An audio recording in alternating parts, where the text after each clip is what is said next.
create a need to heal that inner child. Because sometimes if we don't heal the inner child, it ends up taking over if we're teenagers, if we're adults, any area of adulthood, and it kind of starts running the show. And so that's where we really need to shine a light and come back and heal it. And a lot of times it can get activated from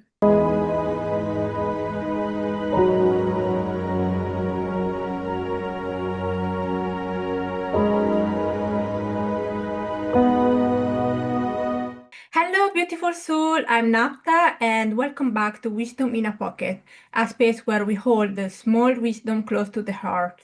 This is episode 10, and today we are talking about the inner child, what it is, why it matters, and most importantly, how we begin to heal it. Because so much of us we hold back as an adult, our pattern, our fears, the way we show up in a relationship can trace back to a younger version of us who needed something and we didn't receive it. So, and for this conversation, I have a very special guest with me, Tory Saks. Is an alignment alchemist working with the Eastern modalities. She works with the inner child a lot with her client. And Tori, thank you so much for joining for this conversation on this podcast. Could you introduce yourself a little bit to the listeners? Yeah, so like you said, I'm Tory Saks. I'm an alignment alchemist, and how I view alignment is where healing meets guidance. So when you come in for a session with me, I'm merging a lot of different Eastern modalities to help align all the bodies. So the mental, emotional, physical, spiritual, energetic, and ancestral family system body. And so inner child is encompassed in all of that. I'm also seen as a spiritual guide, a chieftain, and I bring in oracle energy because I really do end up channeling during my sessions with people, either virtually or in person, whether I'm working on someone like someone's body or someone's home and space or someone's pets. Oh, amazing. I love that. Okay, so let's dive deep into the topic of the inner child. So sorry, let's start right at the beginning. So many Yeah. people hear the word inner child, which is very popular on the social media, TikTok, Instagram, but not everyone know exactly what this means. So in your opinion, what is the inner child?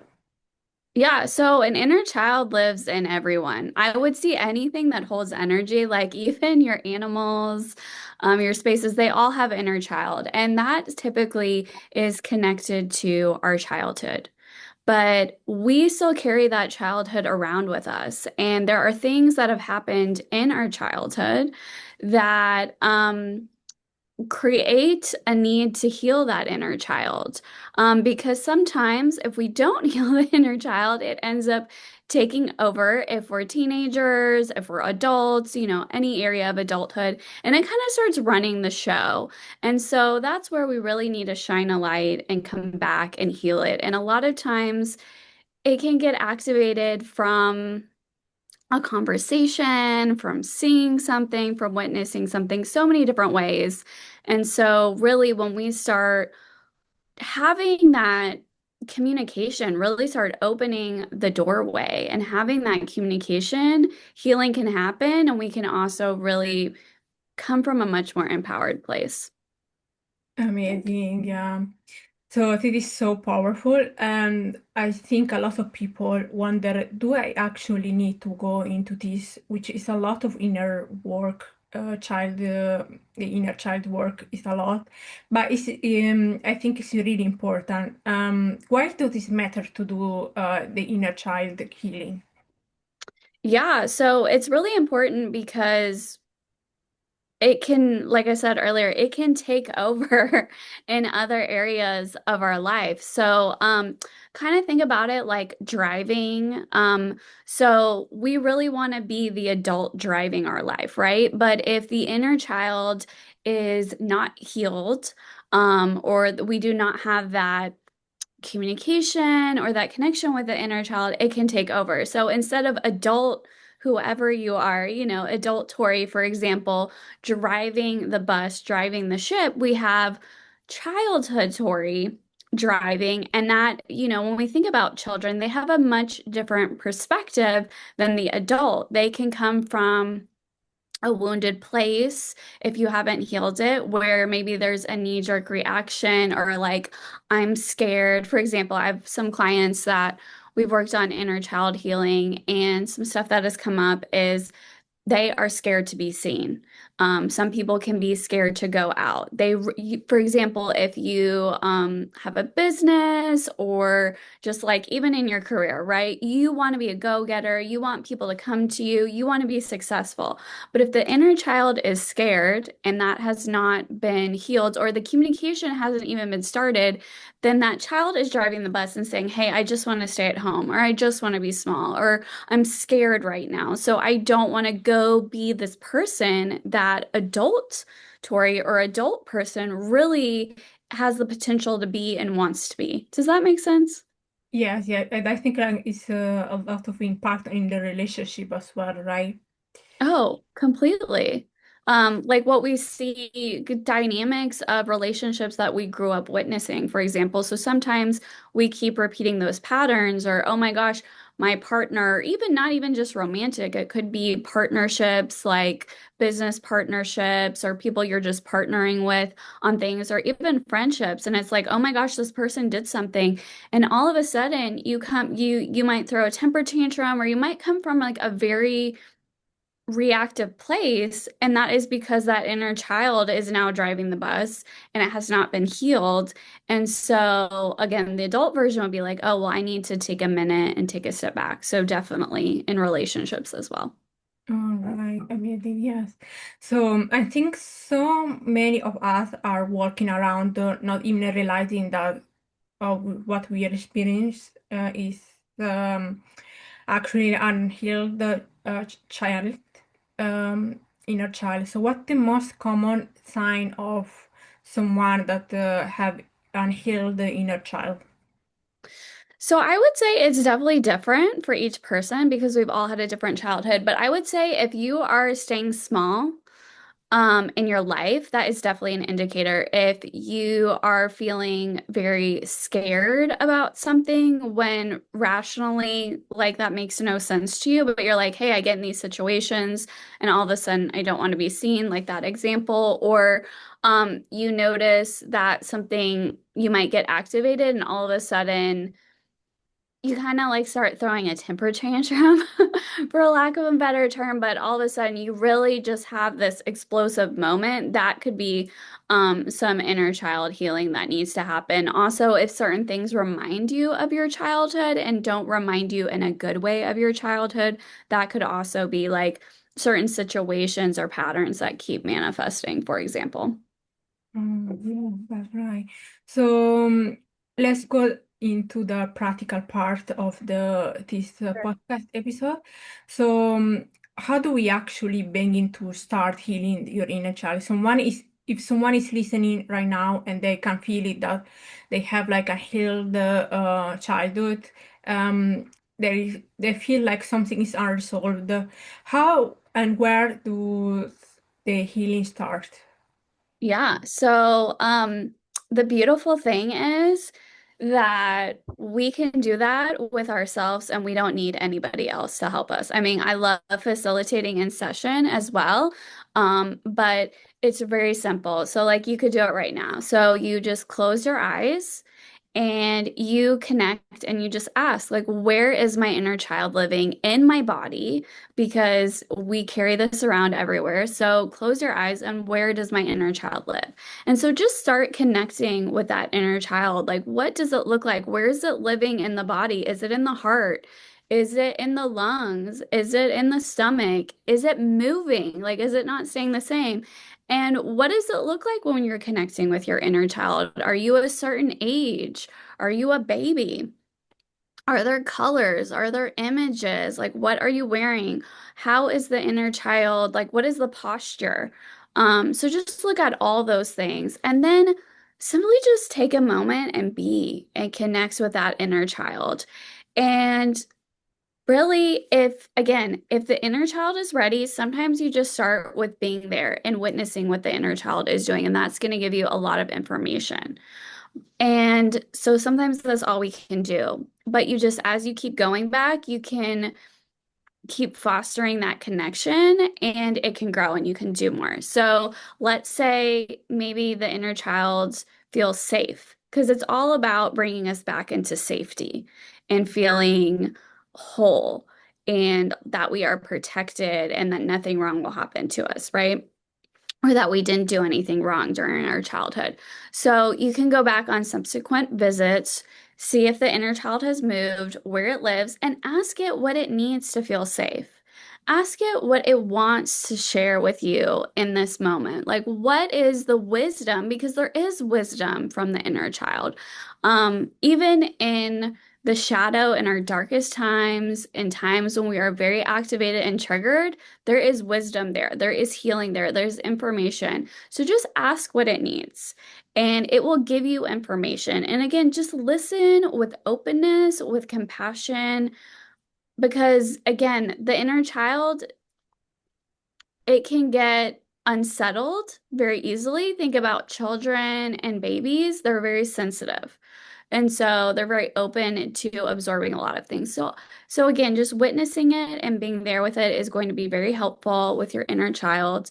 And then again, you just continue the process and maybe it's, hey, I'm here. I'm here. That awful thing happened to you or you witnessed that thing. I am so sorry. Let me give you a hug. It's okay to cry. Whatever feels right. And then you always want to so we say in healing, at least the lineages I have learned from, when we remove something, when we receive something, we want to have gratitude and thank. So then we always want to thank the inner child just if we witnessed it and nothing was shared. But then also, maybe you want to give a gift to the inner child. It could be a color, it could be an image. Maybe you want to plant a garden where that inner child is living. So if the inner child right now is living in your heart, you could plant a garden and it starts growing, right? And you continue to go back and water it. So just giving it as a gift to say thank you. I'm so appreciative. You did amazing work. And just notice like, wow, do I feel settled? Do I feel safe? This thing that keeps happening, has that gone away? Has this pattern gone away?